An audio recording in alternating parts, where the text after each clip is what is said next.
Welcome back to channel Todopedia, dan setelah di video sebelumnya kita membahas gimana sih prospek ADRO dan PGO, di video kali ini kita bakalan bahas berapa sih harga wajar terbaru dari BBCA, BBRI, BMRI, dan BBNI. Ya, jadi kita bakalan ngitung berapa sih harga yang bagus untuk beli saham-saham perbankan besar, the Big Four, untuk investasi jangka panjang. Jadi buat teman-teman yang lagi mau pertimbangin untuk beli atau nambah untuk saham 4 perbankan ini, ya pastiin kalian tonton video ini sampai habis, oke? Nah, sebelum kita mulai, seperti biasa, jangan lupa subscribe channel Todopedia, dan jangan lupa juga tekan lonceng notifikasi supaya teman-teman terus up to date sama channel Todopedia.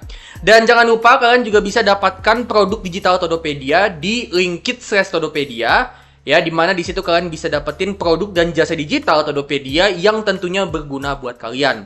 Selain dari Linkit, kalian juga bisa akses itu di channel page Todopedia di bagian tab store. Nah, selain dari produk digital, ya, teman-teman juga bisa join program membership Todopedia, di mana di sini teman-teman akan dapat extra benefit, ya, di antaranya ada stock pick terupdate, kalian juga akan dapat artikel premium, kalian juga akan dapat benefit lain, ya, termasuk juga ebook Prom AI untuk analisa saham, ya. Jadi kalian akan dapat template Prom AI untuk analisa saham supaya itu bisa mempercepat dan mempermudah kalian dalam analisa saham dengan bantuan AI.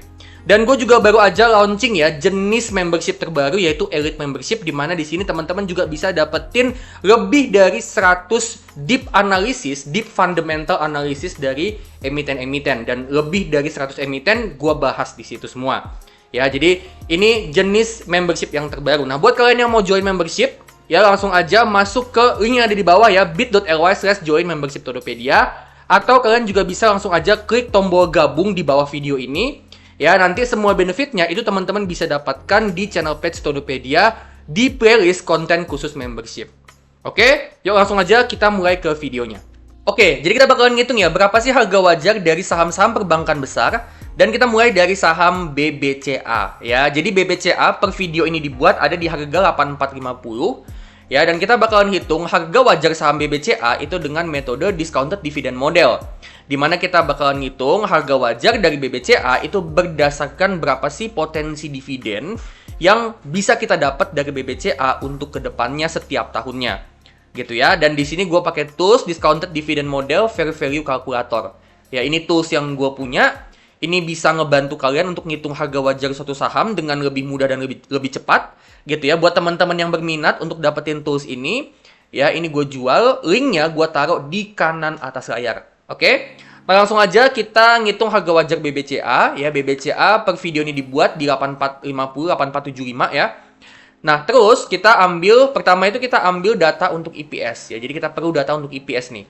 Jadi kita ambil aja data dari EPS-nya di 463, ya. Kita pakai data EPS TTM. Nah, kalau misalnya teman-teman mau pakai annualize terserah, ya, tapi biasanya gue lebih suka pakai TTM, ya. Jadi bebas mau pilih yang mana. Ya, gue biasanya pakai TTM, ya. Di sini 463. Ya, 463,68, ya.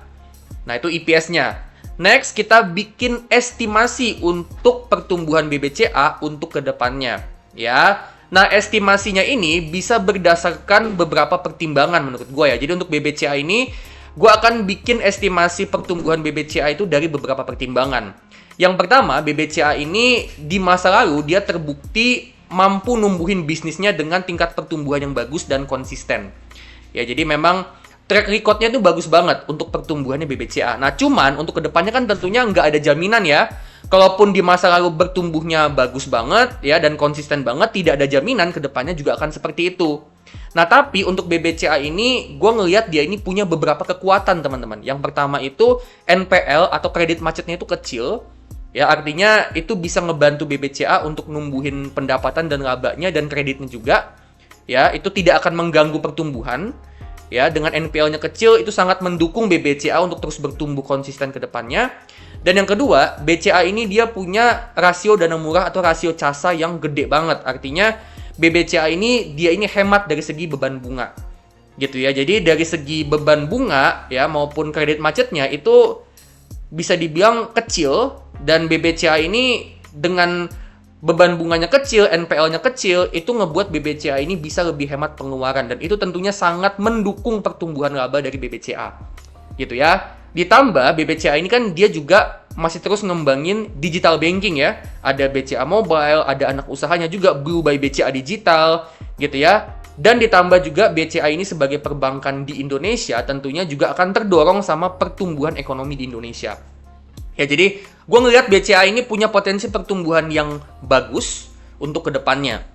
Ya, nah jadi kita akan pakai estimasi pertumbuhan yang cukup besar untuk BBCA. Nah, cuman kita nggak mau terlalu besar. Karena kita kan nggak tahu nih ke depannya akan seperti apa. Jadi, di satu sisi memang BBCA punya potensi pertumbuhan yang besar, tapi di sisi lain kita mau agak sedikit lebih konservatif. Gitu ya. Karena kan kita nggak pernah tahu nih ke depannya BBCA ini akan jadi seperti apa. Ada apa nih yang akan terjadi sama BBCA untuk ke depannya. Ya, jadi satu sisi kita mau pakai tingkat pertumbuhan yang bagus, tapi di satu sisi kita juga mau sedikit lebih konservatif. Dan untuk BBCA, ya, menurut gua angka estimasi pertumbuhan yang bagus itu ada di sekitaran 10%. Ya, menurut gua di sekitaran 10% itu tingkat pertumbuhan yang cukup realistis untuk BBCA untuk kedepannya. Yaitu tingkat pertumbuhan yang menurut gua cukup achievable. Ya, bisa dicapai lah sama BBCA. Next, kita mau tentuin berapa sih final year PE. Nah, ini juga estimasi teman-teman ya. Karena kan kita nggak tahu PE BBCA untuk kedepannya itu akan berapa kali PE. PER-nya itu berapa. Nah, cuman kita pakai aja acuan dari rata-rata PE-nya BBCA dari beberapa tahun terakhir itu ada di 23 kali. Ya, nah kita mau sedikit lebih konservatif lah. Katakanlah jangan 23, ya mungkin 22 lah ya. 22 kali. Gitu ya. Next, kita tentuin berapa sih estimasi dividen payout ratio-nya BBCA untuk kedepannya. Nah, dari beberapa tahun terakhir BBCA ini, dia dividen payout ratio-nya itu ada di sekitaran 65-70%. Ya, jadi kita taruhlah di sekitaran ya tengah-tengahnya lah ya, 68%. Ya, dan terakhir kita mau tentuin berapa sih return investasi yang kita mau dari saham BBCA.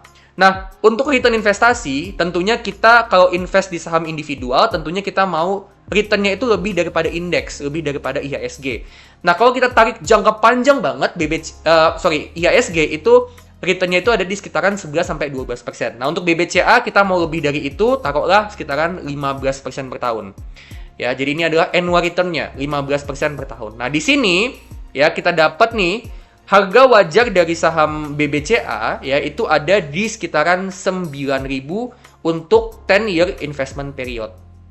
Gitu ya. Di 9.000 pas nih harga wajarnya BBCA. Gitu ya. Jadi di harga 8.400 ini yang masih di bawah harga wajarnya. Ya. Nah, kalau kita mau beli saham BBCA dengan margin of safety, ya kita bisa pertimbangin harga ini nih. Kalau kita mau 10% margin of safety-nya berarti di 8.100. Kalau kita mau 20% berarti di 7.200. Kalau di 30% berarti belinya di 6.300. Nah, 8.400 itu berarti ada di kisaran margin of safety di bawah 10% ya. Mungkin ini sekitaran 5-6% nih diskonnya. Jadi terdiskon betul tapi tipis ya. Jadi nah ini teman-teman silakan tentuin sendiri nih. Memang BBCA di harga sekarang di bawah fair value-nya. Ya, tapi kan diskonnya tipis nih. Ya, jadi nanti teman-teman silakan tentuin sendiri. Apakah menurut kalian udah oke untuk beli atau sebaiknya tunggu di margin of safety 10%. Gitu ya. Gue pribadi, gue pengen nunggu di margin of safety 10%. Berarti di 81. Gue akan beli BBCA, gue akan pertimbangin untuk buy BBCA kalau dia di bawah 8.100 gitu ya. Tapi menurut gue overall BBCA ini saham yang lagi sedikit under value. Oke, next kita masuk ke saham BBRI. Dan kita bakal ngitung harga wajar saham BBRI itu juga dengan metode discounted dividend model.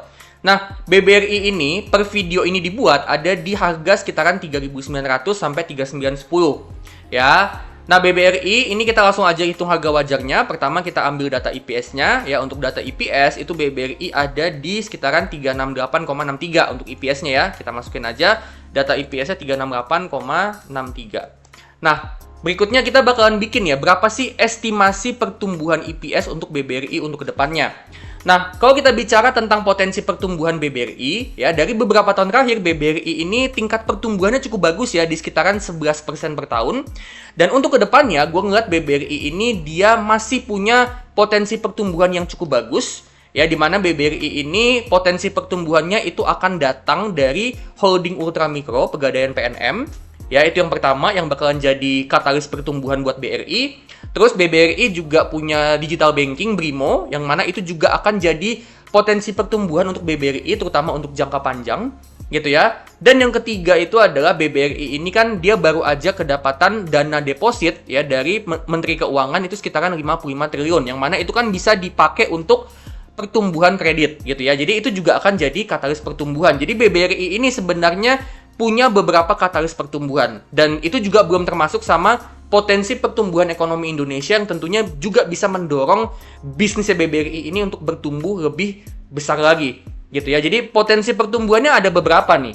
Nah, cuman BBRI ini kan dia perbankan yang fokusnya itu ke segmen UMKM.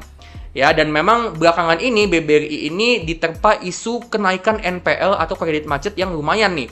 Artinya apa? Artinya meskipun potensi pertumbuhannya cukup oke, tapi BBRI ini juga ada potensi penghambat pertumbuhan. Gitu ya. Nah, dengan beberapa pertimbangan tersebut ya, kita bakalan pakai estimasi pertumbuhan BBRI yang di satu sisi kita estimasiin kalau pertumbuhannya akan cukup oke untuk kedepannya, tapi di sisi lain kita juga akan lebih konservatif. Nah, menurut gua untuk BBRI ya, tingkat pertumbuhan jangka panjang yang menurut gua cukup realistis ya untuk BBRI itu ada di kisaran 7-8%, let's say 7,5%. Ya, menurut gua 7,5% itu adalah tingkat pertumbuhan jangka panjang yang cukup achievable untuk BBRI. Dengan pertimbangan dia punya katalis pertumbuhan yang tadi, tapi di sisi lain BBRI ini sebagai perbankan UMKM, ya artinya bisa aja NPL-nya naik lagi, bisa aja beban pencadangannya naik lagi, dan bisa aja laba bersihnya sewaktu-waktu mengalami penurunan atau pertumbuhannya melambat. Gitu ya, jadi dengan semua pertimbangan itu gue pakai estimasi 7,5%. Next, untuk final year PE dari BBRI, ya BBRI ini dia untuk rata-rata price to earnings-nya dari beberapa tahun terakhir itu ada di sekitaran 11-12 kali. Ya, let's say kita pakai aja estimasi di sekitaran 11 kali untuk PE-nya BBRI.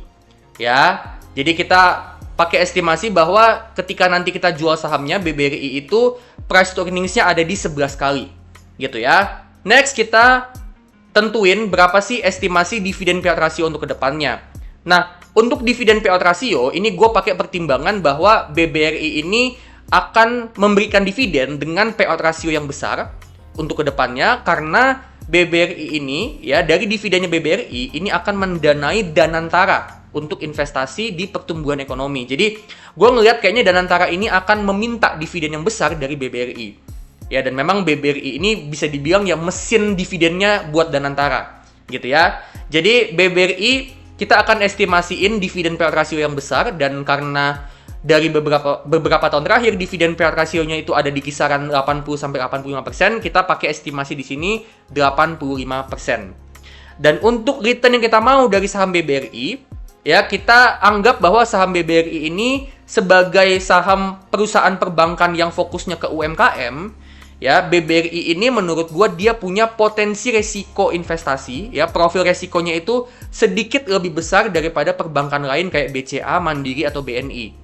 Ya, jadi karena potensi resikonya sedikit lebih besar, kita juga mau return yang sedikit lebih besar. Kalau tadi BBCA kita pakai return 15%, di BBRI kita mau return yang sedikit lebih besar 16%. Gitu ya. Jadi di BBRI kita mau return investasi 16% per tahun.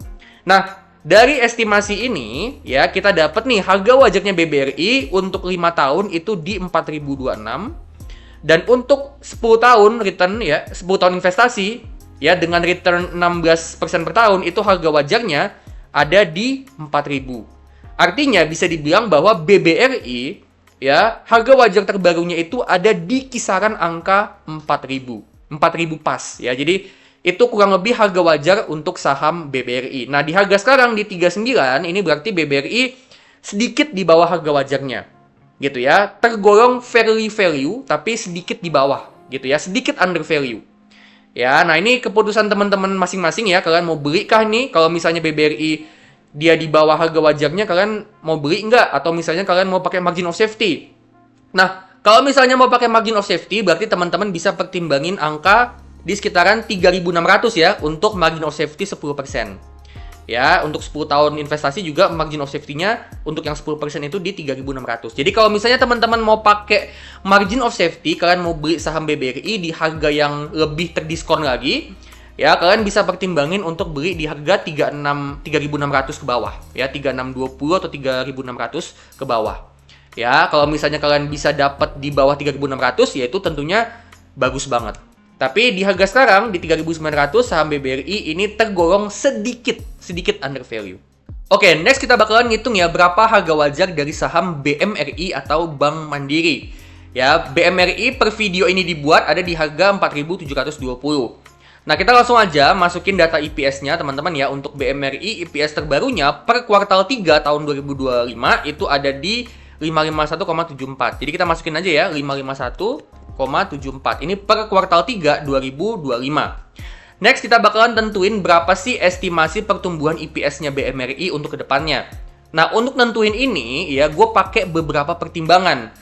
Di satu sisi, Bank Mandiri ini dia punya beberapa katalis pertumbuhan. Yang pertama, katalis pertumbuhannya itu adalah pertumbuhan ekonomi Indonesia, di mana Bank Mandiri sebagai perbankan yang ada di ekonomi Indonesia, ya, yang mana ekonomi Indonesia ini masih ada potensi pertumbuhan, gitu ya. Dan dengan Bank Mandiri ini adalah salah satu perbankan yang ada di Indonesia, dan perbankan itu adalah backbone dari ekonomi Indonesia, tentu Bank Mandiri ini akan dapat benefit dari pertumbuhan ekonomi di Indonesia. Jadi katalis pertumbuhan yang pertama itu adalah pertumbuhan ekonomi Indonesia. Katalis yang kedua itu adalah digital banking, di mana Bank Mandiri ini dia punya digital banking ya.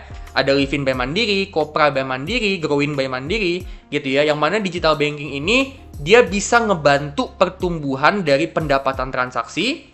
Dia juga bisa ngebantu pertumbuhan dana simpanan, karena kan untuk pembukaan rekening jadinya lebih mudah ya, secara online juga udah bisa buka rekening. Jadi itu tentunya bisa ngebantu pertumbuhan dana simpanan, gitu ya. Selain itu juga bisa ngebantu pertumbuhan dana pinjaman, karena untuk ngambil pinjaman, gitu ya, untuk ngambil kartu kredit, itu kan bisa secara online. Jadi lebih cepat untuk bisa ngambil pinjaman. Dengan kayak gitu, ya itu juga berpotensi mendorong pertumbuhan dari pinjaman. Jadi katalis yang kedua adalah digital banking. Jadi ada dua katalis nih untuk BMRI untuk kedepannya untuk bisa terus bertumbuh. Tapi di sisi lain ada penghambatnya juga. Nah, penghambatnya itu adalah spin-off Bank Syariah Indonesia. Di mana selama ini kan Bank Syariah Indonesia atau BRIS ini kan di bawah naungannya Bank Mandiri. Dan BRIS ini menurut gue cukup bisa ngebantu pertumbuhan dari Bank Mandiri. Nah, dengan Bank Mandiri ini akan spin-off, dia akan ngelepas Bank Syariah Indonesia, tentunya kedepannya ini berpotensi akan memperlambat pertumbuhan dari Bank Mandiri. Jadi ada katalis pertumbuhannya, ada juga penghambat pertumbuhannya. Nah, dengan semua pertimbangan itu, ada katalisnya, ada juga penghambatnya, ya, kita bakalan pakai estimasi pertumbuhan yang mungkin cukup oke, ya, nggak terlalu pelan banget, tapi juga nggak mau terlalu optimis. Jadi di satu sisi kita bakalan pakai tingkat pertumbuhan yang lumayan oke, tapi di sisi lain kita juga mau sedikit lebih konservatif dengan anggapan bahwa setelah nanti dia spin-off Bank Syariah Indonesia, Bank Mandiri ini pertumbuhannya akan lebih lambat. Gitu ya, dan dengan semua pertimbangan itu menurut gue tingkat pertumbuhan yang cukup oke, cukup realistis, cukup achievable untuk Bank Mandiri itu adalah di sekitaran 6%. Gitu ya, jadi gue mau pakai estimasi yang konservatif aja. 6% menurut gue cukup konservatif. Gitu ya, next kita tentuin berapa sih PE atau price to earnings di tahun terakhir nanti ketika kita mau jual saham BMRI. Gitu ya. Nah, ini kita pakai aja patokan dari rata-rata PE-nya Bank Mandiri dari beberapa tahun terakhir itu ada di sekitaran 10 sampai 11 kali. Nah, kita pakai aja di sekitaran 10,5. Ya, itu estimasi PE-nya Bank Mandiri ketika nanti kita mau jual sahamnya. Gitu ya. Sekali lagi ini cuman estimasi. Next kita tentuin berapa sih dividen payout rasionya Bank Mandiri. Nah, di tahun-tahun sebelumnya Bank Mandiri itu biasanya bagi dividen dengan payout rasio itu 60%. Nah, tapi dengan sekarang Bank Mandiri ini ada di bawah Danantara, dan gue ngeliat kalau Danantara ini sepertinya masih butuh modal yang besar untuk investasi untuk pertumbuhan ekonomi Indonesia, dan sepertinya Danantara memang menargetkan ada peningkatan dari penerimaan dividen BUMN. Ya, di sini gue akan pakai estimasi dividen payout ratio yang lebih gede dari Bank Mandiri dengan anggapan bahwa dengan Danantara itu dia mau setoran dividen yang lebih besar dari BUMN. Ya, artinya Danantara akan meminta Bank Mandiri untuk setor dividen lebih besar. Jadi kalau selama ini dividen payout rasionya 60%, ya gue estimasiin Bank Mandiri dividen payout rasionya mungkin meningkat ke sekitaran maybe di 70%. tahun ini aja dividen payout rasionya itu ada di 78% teman-teman ya. Jadi udah ada peningkatan nih tahun ini. Gitu ya. Untuk tahun depan gue ngeliatnya juga masih akan cukup besar nih untuk payout rasionya karena Danantara kemungkinan masih butuh modal. Gitu ya. Dan untuk desired return, ya return yang kita mau dari saham BMRI, ya gue ngeliat kalau BMRI ini dia mirip kayak BBRI ya. Dia punya potensi resiko yang sedikit lebih besar. Kenapa gue bilang begitu? Karena ya dengan adanya spin-off Bank Syariah Indonesia, ya artinya kedepannya pendapatan sama labanya itu bisa menurun teman-teman. Karena kan dia udah ngelepas aset. Jadi itu berpotensi ngebuat labanya menurun. Nah karena laba menurun, maka gue ngeliat ada sedikit lebih besar nih potensi resikonya. Makanya gue juga mau return 16%. Tadi BCA kita mau 15%, BRI gue ngeliatnya potensi resikonya lebih tinggi, gue pasang 16%, Bank Mandiri juga di 16%. Nah, dengan kita pakai estimasi seperti ini, ya, berarti untuk saham Bank Mandiri, ya, itu untuk harga wajarnya untuk 5 tahun investasi itu di 5.100, ya, sekitaran 5.100, dan untuk investasi 10 tahun itu harga wajarnya di sekitaran 4.700 sampai 4.800. Gitu ya, artinya apa? Artinya ya di sekitaran 4720 kalau teman-teman mau invest 10 tahun, ya, itu bisa dibilang udah cukup mendekati nih harga wajarnya. Gitu ya. Jadi dengan estimasi yang seperti ini, ya artinya saham Bank Mandiri sekarang ini juga dia under value tapi tipis, ya bedanya tipis nih dengan harga wajarnya dia. Sekali lagi, keputusan ada di tangan teman-teman apakah mau beli saham Bank Mandiri atau enggak. Gitu ya. Jadi mirip-mirip sama BCA BRI ya. Jadi dia ya bisa dibilang dekat lah ke harga wajarnya. Apalagi dengan adanya kenaikan saham BMRI yang belakangan ini lumayan tinggi naiknya ya, itu ngebuat ya BMRI ini dia udah cukup mendekati fair value-nya dia. Dan kita masuk ke saham yang terakhir yaitu saham Bank BNI atau BBNI, di mana per video ini dibuat saham BBNI ini ada di harga 4.390. Nah, langsung aja ya kita hitung berapa harga wajarnya saham BBNI dengan metode discounted dividend model. Nah, pertama seperti biasa kita ambil dulu data EPS terbaru dari Bank BNI yaitu di 543,48. Kita masukin aja 543,48. Ya. Next kita bakalan tentuin berapa sih estimasi pertumbuhan EPS-nya BBNI untuk kedepannya. Nah, sebagai pertimbangan BBNI ini kedepannya tentu akan didorong sama pertumbuhan ekonomi Indonesia. Di mana seiring dengan ekonomi Indonesia bertumbuh, tentunya perbankan seperti Bank BNI ini juga akan dapat benefit. Jadi BBNI itu juga bisa terdorong untuk juga ikutan tumbuh. Gitu ya, itu yang pertama. Yang kedua, BBNI juga dia lagi ngembangin digital banking Wonder by BNI, yang mana Wonder by BNI ini tentunya kedepannya akan jadi mesin pertumbuhan juga nih untuk BBNI. Di mana Wonder by BNI ini tentunya akan ngebantu pertumbuhan dari pendapatan fee transaksi, gitu ya. Terus Wonder by BNI ini juga tentunya dengan dia perbankan digital ya, dan itu mempermudah nasabah untuk akses layanan keuangannya BBNI, tentu itu juga berpotensi untuk jadi mesin pertumbuhan untuk dana simpanan dan juga dana pinjamannya BBNI. Gitu ya, jadi Wonder by BNI ini akan jadi mesin pertumbuhan untuk BBNI. Nah, selain dari itu, BBNI kan juga dia baru aja terima dana deposit dari Menteri Keuangan ya, saldo anggaran lebih yang tadinya ada di Bank Indonesia, itu dipindahkan sama Menteri Keuangan ke Bank Himbara, termasuk BBNI. Gitu ya. Jadi dengan dia dapat tambahan dana simpanan, tentunya itu juga akan mendorong pertumbuhan kredit. Gitu ya. Kalau kreditnya bertumbuh, ya pendapatan bunga berpotensi tumbuh. Ya, jadi katalis pertumbuhannya BBNI ini cukup bagus nih untuk kedepannya. Tapi BBNI juga ada potensi penghambat pertumbuhan juga. Ya, yang pertama BBNI ini dia hampir sama dengan Bank Mandiri, dia ini akan spin-off saham Bank Syariah Indonesia. Gitu ya, dengan dia spin-off saham Bank Syariah Indonesia, itu berpotensi mengurangi laba dari BBNI. Ya, di mana BBNI ini pegang 23% saham Bank Syariah Indonesia. Jadi cukup signifikan. Ya, cukup signifikan nih kontribusinya. Gitu ya. Itu yang pertama. Yang kedua, BBNI ini sebagai perbankan korporasi, yang mana dia banyak kasih pinjaman ke segmen korporasi. Ya, menurut gua, karena perbankan yang masuk ke korporasi ini cukup banyak, artinya BBNI ini juga harus menghadapi persaingan. Ya, mulai dari BBCA itu juga banyak kasih ke korporasi. Bank Mandiri juga kasih ke korporasi. Bank Niaga itu juga cukup banyak tuh kasih ke korporasi. Jadi, dia akan menghadapi cukup banyak persaingan, teman-teman ya. Jadi, tentu ada potensi penghambatnya juga gitu ya. Dengan dia menghadapi persaingan, ya bisa aja itu akan memperlambat pertumbuhan dari pinjamannya. Dan kalau pinjamannya itu pertumbuhannya melambat, ya pendapatan sama labanya juga berpotensi melambat. Jadi di satu sisi ada katalis pertumbuhan, tapi di sisi lain juga ada penghambat pertumbuhan. Nah, dengan pertimbangan itu semua, ya, gua akan pakai estimasi pertumbuhan yang menurut gua di satu sisi cukup oke untuk BBNI, tapi di sisi lain juga gue mau lebih konservatif, dan gue akan pakai potensi pertumbuhannya itu, estimasi pertumbuhan kedepannya untuk BNI itu ada di 6,5%. Gitu ya, 6,5% menurut gue tingkat pertumbuhan yang cukup realistis. Di satu sisi itu tingkat pertumbuhan yang nggak terlalu kecil, ya, tapi di sisi lain itu juga nggak terlalu optimis juga. Gitu ya, jadi kita masih percaya bahwa sebenarnya BBNI ini dia punya potensi pertumbuhan yang bagus, tapi kita mau estimasiin pertumbuhannya itu dengan lebih konservatif aja. Oke, next untuk final year PE kita mau pakai rata-rata PE-nya BBNI dari beberapa tahun terakhir untuk jadi patokan, dan untuk BBNI rata-rata PE-nya BBNI dari beberapa tahun terakhir yaitu ada di 8,7 kali.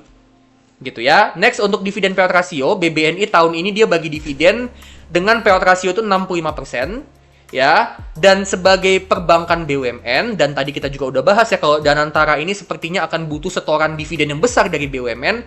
Ya, gue ngelihat kalau dividen payout rasionya BBNI yang 65% itu kemungkinan akan dipertahankan atau bisa aja ditingkatkan. Nah, anggaplah itu dipertahankan, kita pakai estimasi 65%. Ya, jadi anggapannya Danantara masih butuh setoran modal, setoran dividen yang besar dari BUMN. Gitu ya. Dan terakhir untuk desired return, ya, return yang kita mau dari saham BBNI, ya, kita mau return 15% dari saham BBNI. Gitu ya. Nah, dengan estimasi yang seperti ini, ya, kita dapat nih harga wajarnya saham BBNI itu ada di 4.600 untuk investasi 5 tahun, ya, dan untuk investasi 10 tahun itu di 4.500. Ya, jadi estimasi harga wajarnya itu ada di kisaran 4.500 sampai 4.600-an. Gitu ya. Jadi di sekitaran 4344 ini juga BBN ini juga tipis ya di bawah harga wajarnya. Mirip nih kayak BBCA, BBRI, BMRI, dia juga di bawah harga wajarnya tapi tipis. Gitu ya. Jadi termasuk under value tapi diskonnya kecil banget. Nah, sekali lagi gue bilang terserah teman-teman mau beli atau enggak. Ya, mungkin kalau misalnya kalian mau pakai margin of safety ya kalian bisa beli di 4.100 nih atau di bawahnya. Kalau misalnya kalian mau pakai margin of safety. Tapi kalau menurut kalian, oh ya udah nggak apa-apa lah, dia di bawah harga wajarnya sedikit, ya diskon-diskon tipis-tipis nggak apa-apa lah. Toh juga kan dividennya gede gitu ya, dividennya berapa nih? 8,5%. Ya, 8,5 sampai sekitaran 9%. Nggak apa-apa lah beli saham BBNI buat dividen investing misalnya gitu ya. Ya nggak apa-apa, terserah. Keputusan di tangan kalian masing-masing. Gitu ya. Nah, kalau gue pribadi, gue mau beli saham BBNI itu tentunya pakai margin of safety ya. Jadi kalau misalnya gue beli saham BBNI ya tentunya di bawah 4.100. Ya lebih bagus lagi di sekitaran 3.800 sampai 3.900. Gitu ya. Jadi saham BBNI menurut gue lagi di bawah harga wajarnya tapi cuman sedikit doang diskonnya.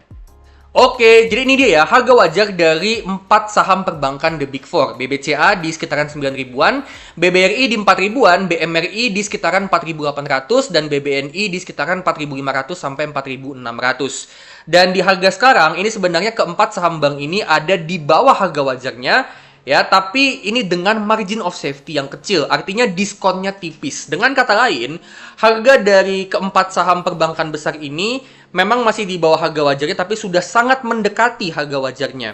Artinya udah bisa dibilang fairly value. Nah, buat teman-teman yang memang mau beli untuk invest jangka panjang, ya menurut gue sebenarnya masih oke ya, terutama untuk BBRI, BMRI, sama BBNI, karena mereka masih menawarkan potensi dividen yield yang menarik ya teman-teman ya. Tapi menurut gue kalau misalnya mau beli keempat saham bank ini, menurut gue ada baiknya jangan all in dan dibeli dengan setengah budget investasi kalian. Ya, jadi contohnya misalnya kalian punya budget investasi 2 juta misalnya, 2 juta budgetnya. Nah, itu kalian pakai aja maksimal 1 juta untuk beli. 1 jutanya lagi disimpan dalam bentuk cash untuk jaga-jaga kalau misalnya keempat saham perbankan ini mengalami koreksi.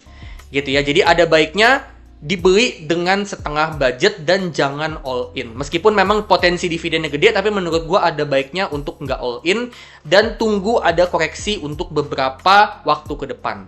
Gitu ya. Dan kalau teman-teman perhatiin, harga wajar dari keempat saham bank ini Ya, ini ada perubahan dari video sebelumnya yang beberapa bulan yang lalu ya, dimana kita juga ada ngitung harga wajar dari saham perbankan The Big Four. Ya, kenapa harga wajarnya bisa berubah ya? Karena jawabannya itu adalah karena ya memang untuk perbankan besar, terutama untuk 3 bank himbara, yaitu laba bersihnya mengalami penurunan. Jadi karena laba bersihnya mengalami penurunan, ya tentunya harga wajarnya juga berubah. Dan juga memang untuk estimasi pertumbuhannya kan juga beda ya teman-teman ya. Estimasi pertumbuhan yang kita pakai juga beda. Gitu ya. Jadi karena ada beberapa perbedaan angka di estimasi kita ketika tadi pakai discounted dividend model, termasuk juga karena EPS-nya menurun, ya makanya itu ngebuat harga wajarnya jadinya berubah. Gitu ya. Jadi ya sebenarnya ini tergantung teman-teman juga ya. Kalian percaya nggak sih kalau pertumbuhan untuk kedepannya itu sesuai dengan estimasi kita tadi? Gitu ya. Kalau misalnya teman-teman merasa bahwa oh pertumbuhannya kayaknya bisa lebih besar deh dari estimasi yang tadi, ya udah kalian bisa pakai tools yang tadi untuk ngitung harga wajarnya dari 4 saham perbankan ini tapi dengan estimasi pertumbuhan yang mungkin lebih tinggi. Gitu ya. Nah, kalau menurut gua harga wajarnya segini itu berdasarkan potensi pertumbuhan yang cukup realistis dan juga sedikit konservatif. Artinya kalau misalnya memang pertumbuhan dari perbankan besar ini melambat, gitu ya, harga wajar yang sekarang ini, ya ini menurut gua harga wajar yang menurut gua tetap aman ya untuk kita beli di bawah harga ini untuk investasi jangka panjang. Gitu ya. Jadi overall, keempat saham perbankan ini untuk sekarang secara diskon tipis ya. Jadi bisa dibilang mereka ini under value tapi hampir fairly value. Ya, buat teman-teman yang mau beli menurut gua pribadi ya ada baiknya beli dengan setengah budget, tapi sekali lagi gue bilang keputusan ada di tangan kalian masing-masing. Oke, jadi itu dia ya, berapa sih harga wajar dari saham perbankan The Big Four, BBCA, BBRI, BMRI, dan BBNI. Harapannya ini bisa ngebantu kalian ya untuk bisa nentuin berapa sih harga yang bagus untuk beli keempat saham bank ini untuk bisa memaksimalkan profit kalian untuk jangka panjang.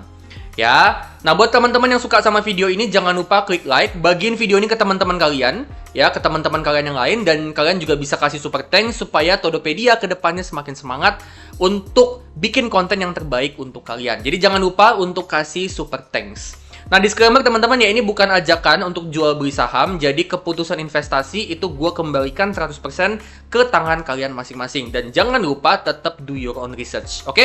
Kalau gitu gue pamit dulu dan sampai ketemu di video selanjutnya.